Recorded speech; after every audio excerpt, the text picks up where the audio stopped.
When I visited Beijing in the summer of 2019, something happened that I still can't forget. I was rushing through the subway station at Guomao, one of the busiest intersections in the city. It was 8:47 in the morning. The station smelled of steamed buns from the breakfast vendors and the metallic tang of underground air. Thousands of people flowed around me like a river around a stone. My phone was dead. My wallet was in my hotel room. I had nothing but my face. I walked toward the gates expecting to be stopped, preparing the embarrassed apology I would give to the station attendant. Instead, I heard a soft beep. The glass barriers parted with a pneumatic hiss. I didn't break stride. I didn't even slow down. Somewhere above me, invisible in the fluorescent lighting, a camera had read my face, identified me, checked my Alipay balance, verified my identity against a database of 1.4 billion faces, and debited 4 yuan, all in 0.8 seconds. The entire system was invisible, frictionless, almost beautiful. I felt awe, the kind of awe you feel when you witness something that shouldn't be possible yet clearly is. Then I felt something else.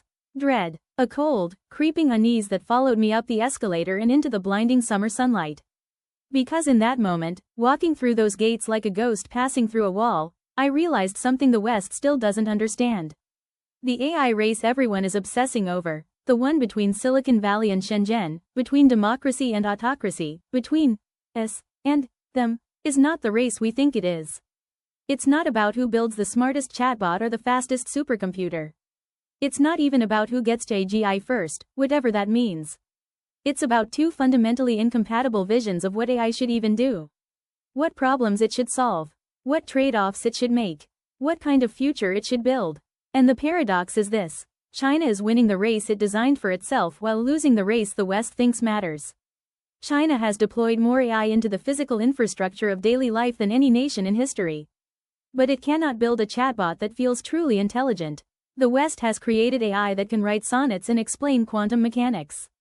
But it struggles to make the trains run on time. And neither side realizes they're running on different tracks toward different finish lines. This is the AI paradox. And understanding it is the key to understanding the next 50 years of global power. Let me explain what I mean by starting with the obvious question. When you think of AI, what do you picture? If you're in San Francisco, sitting in a coffee shop in the Mission District, you probably think of ChatGPT. You think of generative models that can write poetry, debug code, and hold philosophical debates about the nature of consciousness. You think of Midjourney creating surreal artwork from text prompts. You think of creativity, of intelligence as conversation, as a mirror of human thought. I know this because I teach at the London School of Economics. My students, bright young minds from across Europe and America, when I ask them to define AI, they immediately reference these tools. They talk about prompts and outputs.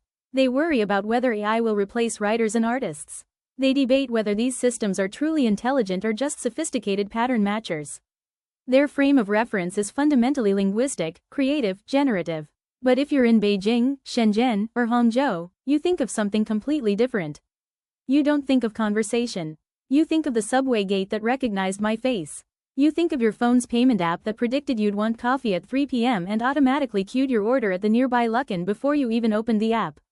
You think of the delivery drone that dropped soup dumplings at your apartment window in exactly 11 minutes, not 10, not 12, but 11, because the algorithm calculated traffic, weather, and kitchen queue times. You think of intelligence as efficiency, as infrastructure, as invisible plumbing that makes modern life flow like water. I remember having dinner with an old friend in Shanghai in 2020, just after the first COVID wave. She's a product manager at Alibaba. We were eating at a hot pot restaurant, and I noticed she hadn't touched her phone once. No scanning menus, no calling waiters, no fumbling with payment apps. I asked her how she was ordering. She smiled and pointed at the ceiling. There was a camera. It had recognized her face when she walked in, pulled up her order history, knew her dietary preferences, and had already sent her usual order to the kitchen. The bill would be automatically deducted when she stood up to leave. It's not about being smart, she said. It's about being invisible. This is the fundamental divide. In the West, AI is a product, a tool you interact with. In China, AI is an environment, an atmosphere you breathe without noticing. This is the paradox. China has deployed more AI into daily life than any nation on Earth. Over 500 million facial recognition cameras, more cameras than there are citizens in the entire United States. A financial system where over 1 billion people use AI-driven mobile payments, where cash has become so rare that beggars on the street hold up QR codes. Self-driving taxis operating commercially in Beijing, Shenzhen, Wuhan, and a dozen other cities. An entire economy running on algorithmic logistics that would make Amazon's Jeff Bezos weep with envy and a little fear. And yet, when OpenAI released ChatGPT in late 2022, China had nothing remotely comparable. Its best language models were years behind. Baidu's Ernie bot was clunky, often providing generic, overly cautious responses that felt more like a corporate FAQ than a conversation. Alibaba's Tongyi struggled with basic reasoning tasks that ChatGPT handled easily. Tencent's Hunyuan was barely functional in English. The country that dominates applied AI couldn't build a decent chatbot. How is this possible? How does a nation lead in AI deployment but lag in AI innovation? How do you build the world's most sophisticated facial recognition system but struggle to build a chatbot that doesn't sound like a bureaucrat reading from a script? The answer reveals something profound about how China works, about how the mayor economy we've discussed operates in the age of intelligence, and about why the West's obsession with generative AI might be missing the point entirely. Or at least missing half of it. Let's start with what China is actually good at. And to understand this, I need to tell you about a man named Kai-Fu Lee. In 2017, Kai-Fu Lee, the legendary AI investor, former head of Google China, and one of the most respected voices in technology, gave a TED Talk in Vancouver that shocked the American audience. He stood on that stage and said something that sounded absurd to Western ears. China would soon overtake the United States in AI. Not might, would. The audience shifted uncomfortably. This was 2017, remember? The year AlphaGo beat the world champion at Go. Yes, but that was DeepMind, a British company owned by Google. This was before ChatGPT. Before the Transformer revolution fully took hold in the popular imagination. American AI dominance seemed absolute. OpenAI, Google Brain, DeepMind, all Western. The best AI researchers were in California and London. The best universities were Harvard, MIT, Stanford. What was Kai-Fu Lee talking about? But here's what made Kai-Fu Lee different from other tech commentators. He wasn't speculating. He had lived it. He had helped build the AI labs at Apple, at Microsoft, and at Google. He had seen both systems from the inside. And he understood something that the Western tech elite didn't want to hear. He said China would win not because Chinese scientists were smarter, he was frank about this, but because China had something the West could never replicate, a data moat. Now, the term, data moat, sounds abstract, businessy, boring, even, but what it actually describes is one of the most important strategic advantages in the modern economy. Let me make it concrete. When you order food in San Francisco, you use DoorDash or Uber Eats.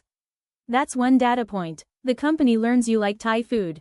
Maybe they learn you order frequently on Tuesday nights. That's useful information. That's what Western AI companies have to work with, siloed, fragmented, single-purpose data. But in Shanghai, when you order food through Meituan or LA.me, you're not just ordering food. You're also paying through Alipay or WeChat Pay, which means the same ecosystem knows your credit score. It knows your entire financial history. It knows your travel patterns because it tracks your subway rides. It knows your social connections because it processes your red envelope gifts during Chinese New Year. It knows what you bought yesterday and where you went last week and whether you paid your rent on time and whether you're looking for a new job based on your search patterns. This isn't data. This is a digital shadow of your entire existence. A ghost that knows you better than you know yourself. And there are 1.4 billion of these shadows. Every transaction, every click, every subway journey I took that morning in 2019, every facial scan, every delivery, all of it feeds into the same interconnected system.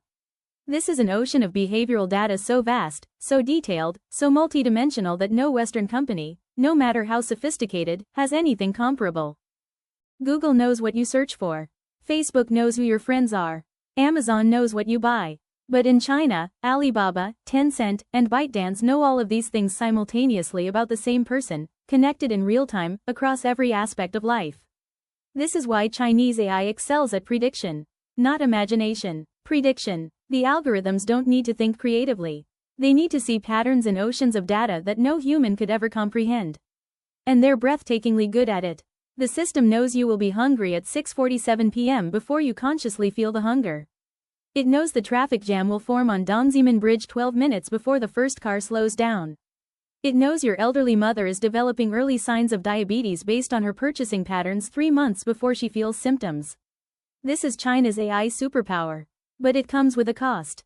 Because this kind of AI requires three things: surveillance, scale, and state support. And China has all three in abundance. The surveillance part is obvious but often misunderstood in the West. Yes, there are cameras everywhere. Walk through any Chinese city and you'll see them, perched on poles, tucked into corners, embedded in streetlights. But it's not just about watching you. It's not some Orwellian nightmare where a government official sits in a dark room monitoring your every move. That's not how it works. That's not how any of this works. The cameras are teachers. Every camera is training the algorithm. Every face it scans makes the model 0.001% better at recognizing the next face.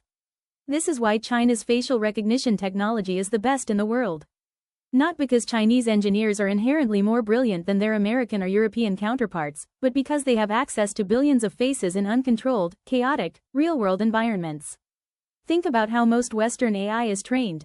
It's trained on carefully curated datasets, clean images, controlled lighting, faces looking directly at the camera. This is what you get when you have to worry about privacy laws, consent forms, and GDPR compliance.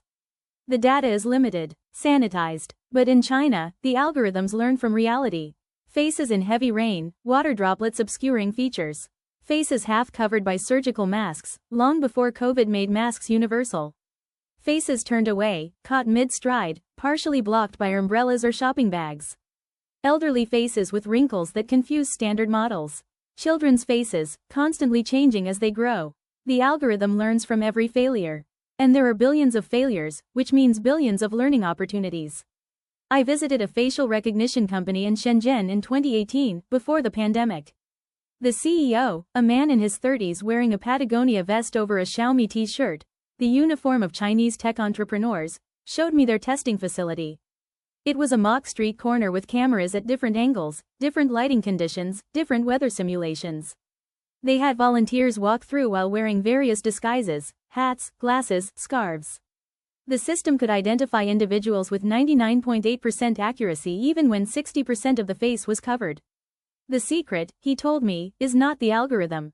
DeepMind's algorithm is probably more elegant than ours. The secret is the data. We see 100 million faces a day in real conditions. They see millions of faces in lab conditions. That's the difference between a simulation and reality. But here's where the paradox deepens.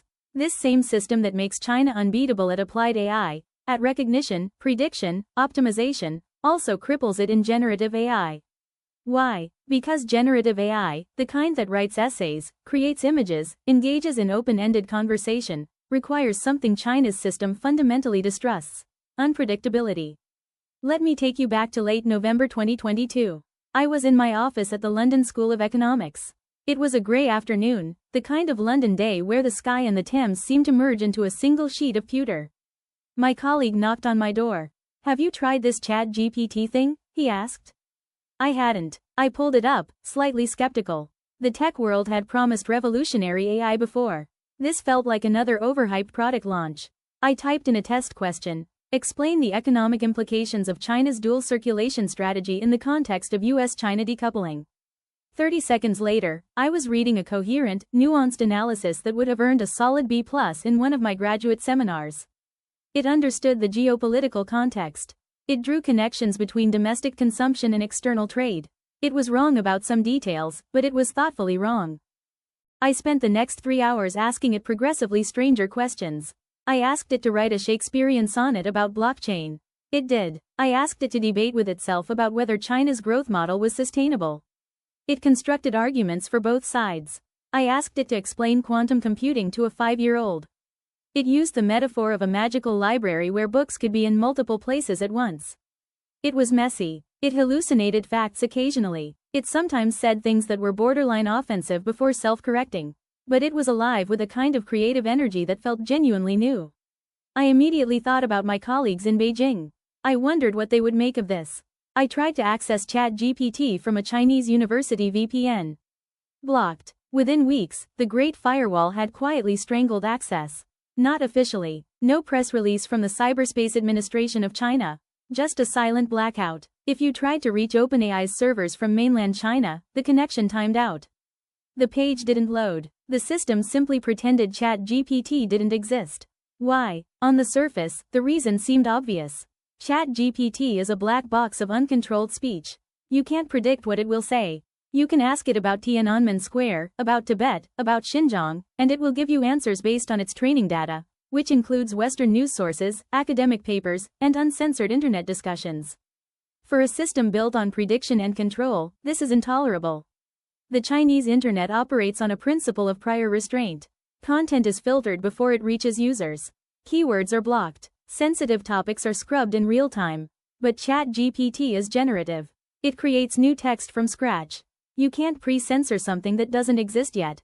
But the problem runs deeper than just political control. It's a fundamental architectural conflict between two different philosophies of intelligence. China's AI system is built on optimization, on finding the single best answer to a clearly defined problem. What's the fastest route from point A to point B? Which face matches this ID card? Which applicant has the lowest credit risk? These are questions with right answers. The AI's job is to find them quickly and accurately. But generative AI is built on exploration, on producing multiple possible answers, some weird, some wonderful, some completely wrong. It's designed to surprise you, to show you possibilities you didn't know you were looking for. This is why ChatGPT feels creative. It's not optimizing for a single correct answer. It's sampling from a vast space of probable answers and occasionally stumbling into something genuinely novel. The Chinese government looked at this exploratory, unpredictable system and gave tech companies their orders. Build our own version. But make it safe. Make it controllable. Make it aligned with our values. So Chinese tech giants mobilized. Baidu, with its decades of search engine experience. Alibaba, with its cloud computing infrastructure. Tencent, with its social media data. They poured billions of yuan into the effort. They hired the best researchers.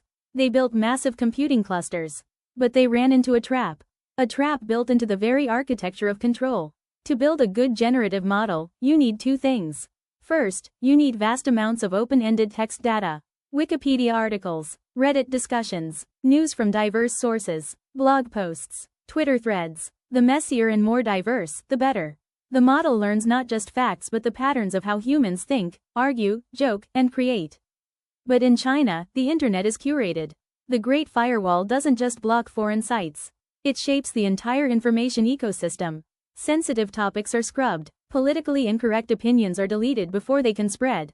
The training data isn't just censored, it's selected. It's like trying to teach someone to paint by only showing them paintings that passed government approval. You'll produce technically competent work, but you won't produce Picasso. Second, you need the freedom to fail. To let the model say weird, wrong, even dangerous things during training so you can teach it what not to say. This is how OpenAI trained ChatGPT. They let it generate millions of terrible, offensive, factually wrong responses. Then they used human feedback to steer it away from those failure modes. But in China, failure is not acceptable. Not when it comes to politics. You can't risk the model saying something about Xinjiang or Taiwan and having that leak before you've perfected the filtering. The stakes are too high. So the models are constrained from the beginning, trained with guardrails so tight they can barely move.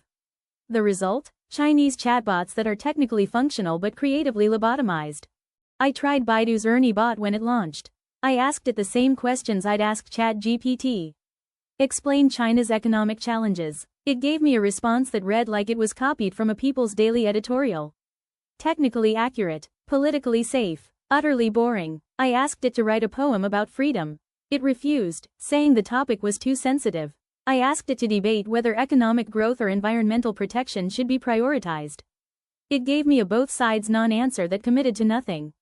These models don't feel intelligent. They feel like corporate PR departments that have achieved sentience but wish they hadn't. But here's what the West misses while obsessing over chatbots. While American tech journalists write breathless articles about whether ChatGPT will replace writers, China is quietly winning a completely different AI war. The infrastructure war. The invisible war. The war that will actually matter in 20 years. Let me give you a concrete example. In early 2023, I visited a factory in Shenzhen that manufactures batteries for electric vehicles. This wasn't a PR tour. A friend who works in supply chain logistics arranged for me to see the operation firsthand. The factory floor was the size of 6 football fields, lit by harsh industrial lights that made everything look slightly unreal. And it was almost empty of humans. I counted maybe 15 people in a space designed for hundreds. Instead, there were robots. Hundreds of them. But these weren't the clunky industrial robots you see in old automotive factories, repeating the same motion endlessly.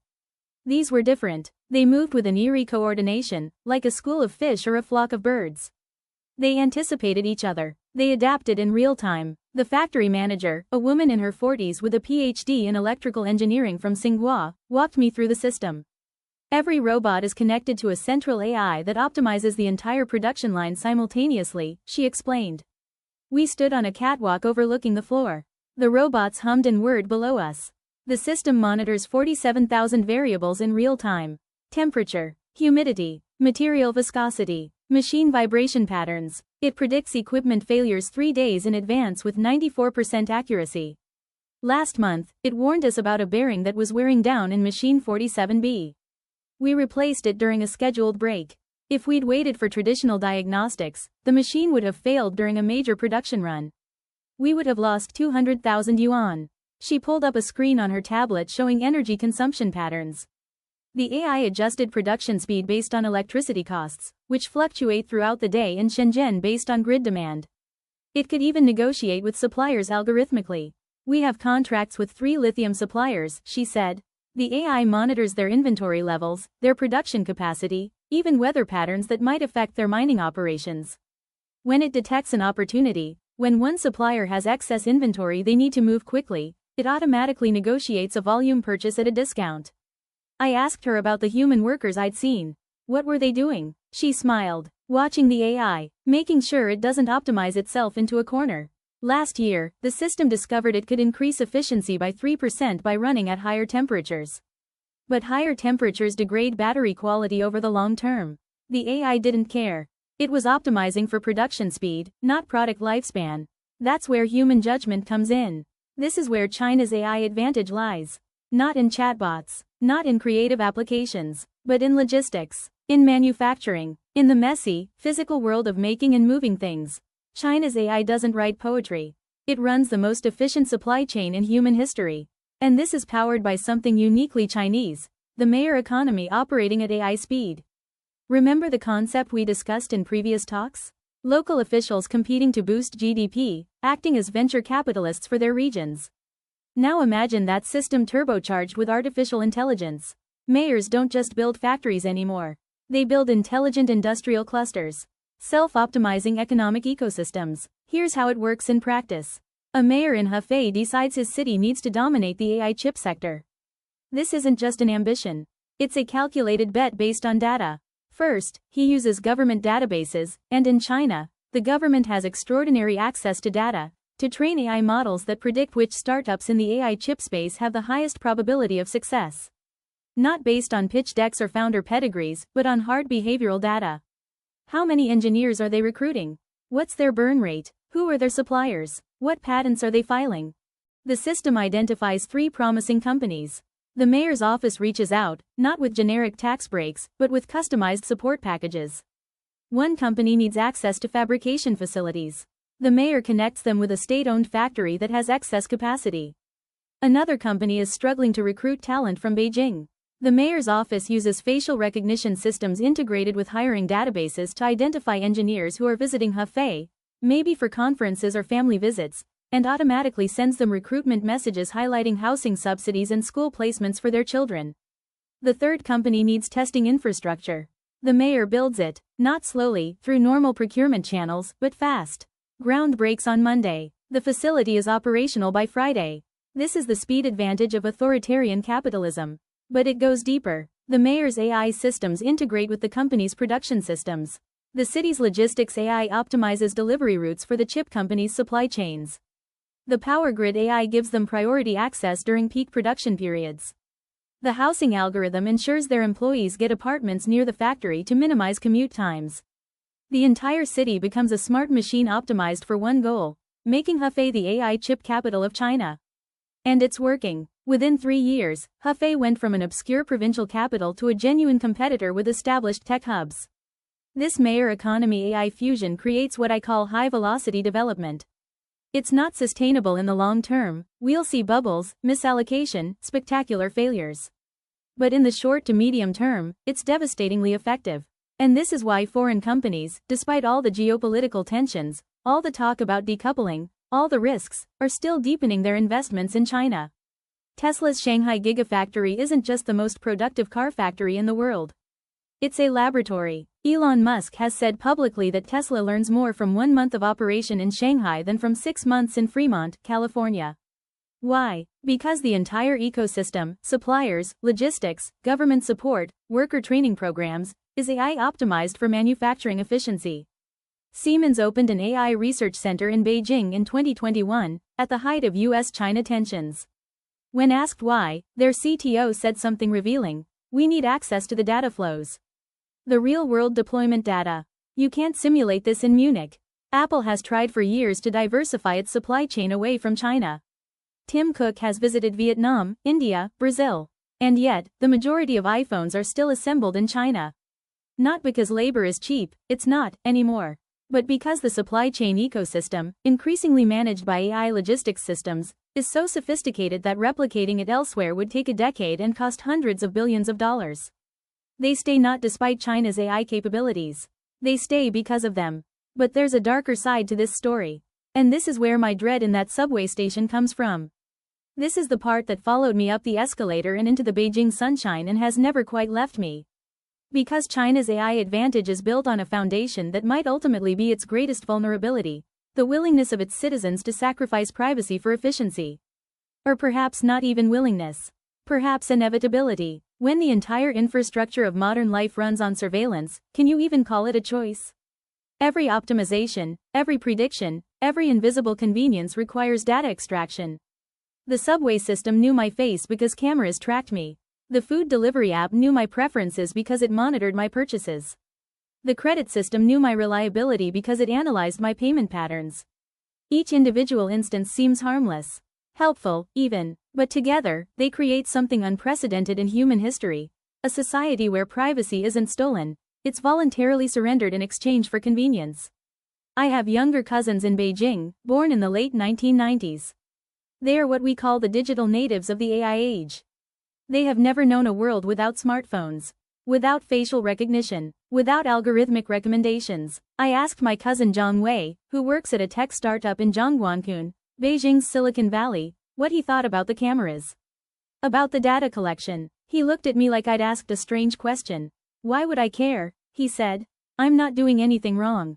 And besides, the subway is so much faster now. No tickets, no cards, just walk through." My grandmother, she used to spend 10 minutes trying to buy a ticket.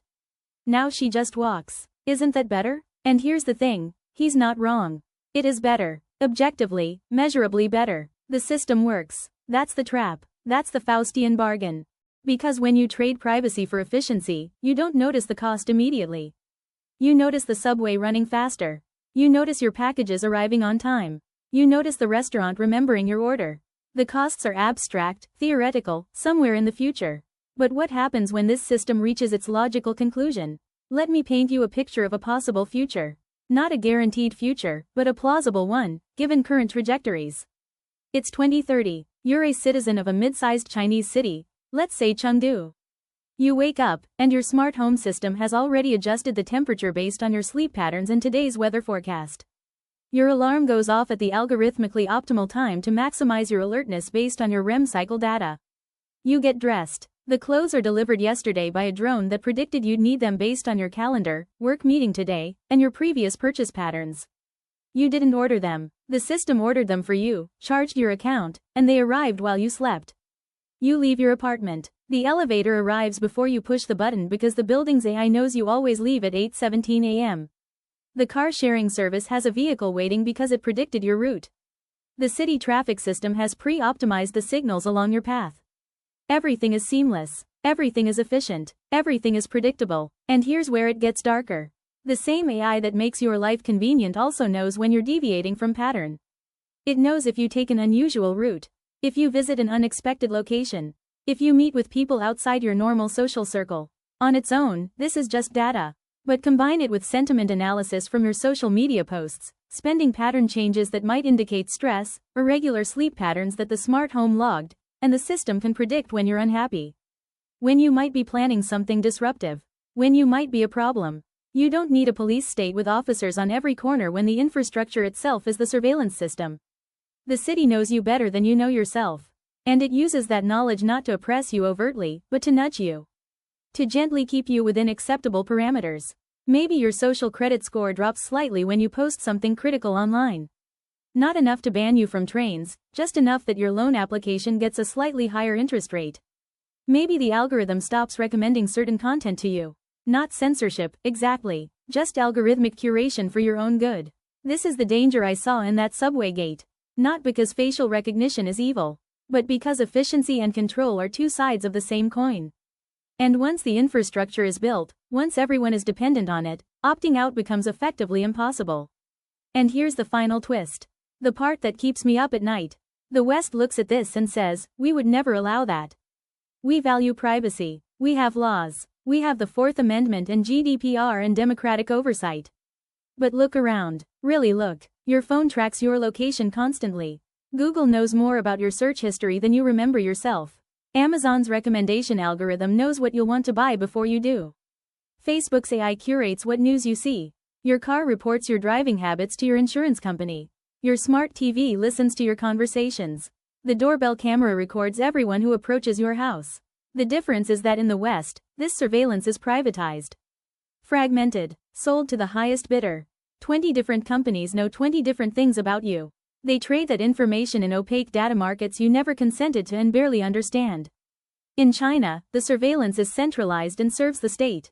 In the West, it's distributed and serves corporate profit. Which is worse? I honestly don't know, but I know this. Both systems are converging toward the same endpoint.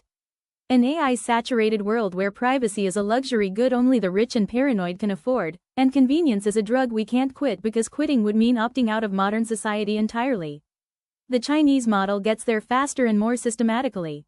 The Western model gets there messily, through market forces and user agreements nobody reads. But we're heading to the same place. The question isn't whether this future is coming. The question is whether we'll build guardrails before we get there. And I'm not optimistic. Because the incentives are too strong. The benefits are too real. And the costs are too abstract until suddenly they're not. So where does this leave us? What do we do with this paradox? China dominates applied AI but struggles with generative AI. It has built the world's most sophisticated infrastructure for prediction but cannot build a chatbot that feels genuinely intelligent. It has 500 million cameras but can't create an AI that writes poetry worth reading. The West leads in creative AI but lags catastrophically in deployment. It can build ChatGPT but can't make the trains run on time. It has the freedom to explore but lacks the ruthlessness to implement at scale. China has the data moat but lacks the cultural and political freedom to fully exploit it for open-ended intelligence. The censorship that enables its surveillance state also cripples its ability to train truly creative AI models. The West has the freedom but lacks the scale, the state support, and the willingness to sacrifice privacy that China's model requires. This is not a race with a single winner. It's two parallel tracks leading to two incompatible futures. And the question facing both civilizations is not which system will win, but which future do we want to live in? And more importantly, whether we even get to choose. Let me be clear about what I'm not saying. I'm not saying China's model is better. I'm not saying we should emulate it. I'm saying we need to understand it, because pretending it doesn't work or assuming it will collapse under its own contradictions is strategic blindness. China's AI model works. It's efficient, it's fast, it scales beautifully. It also requires a level of state control and citizen compliance that would be unacceptable in liberal democracies. These two facts can both be true simultaneously. And here's what worries me most. The AI paradox isn't just about China versus the West. It's about efficiency versus freedom. About optimization versus exploration, about predictability versus creativity, and in that competition, efficiency has a terrible advantage, it delivers results immediately.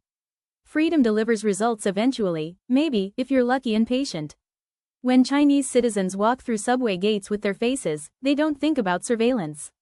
They think about not being late. When they pay with their phones, they don't think about data extraction. They think about convenience. When the delivery drone arrives in 11 minutes, they don't think about the algorithmic optimization system tracking their location. They think about hot soup dumplings. Efficiency is seductive. It works. And it works right now. Freedom is messy. It produces ChatGPT, yes, but it also produces chaos, inequality, and people arguing endlessly about whose rights matter more. It's slow. It's frustrating. And sometimes it doesn't seem to work at all. If you're a developing country looking at these two models, Chinese AI efficiency versus Western AI creativity, which one looks more appealing? Which one seems more likely to lift your citizens out of poverty, to build your infrastructure, to make your cities work?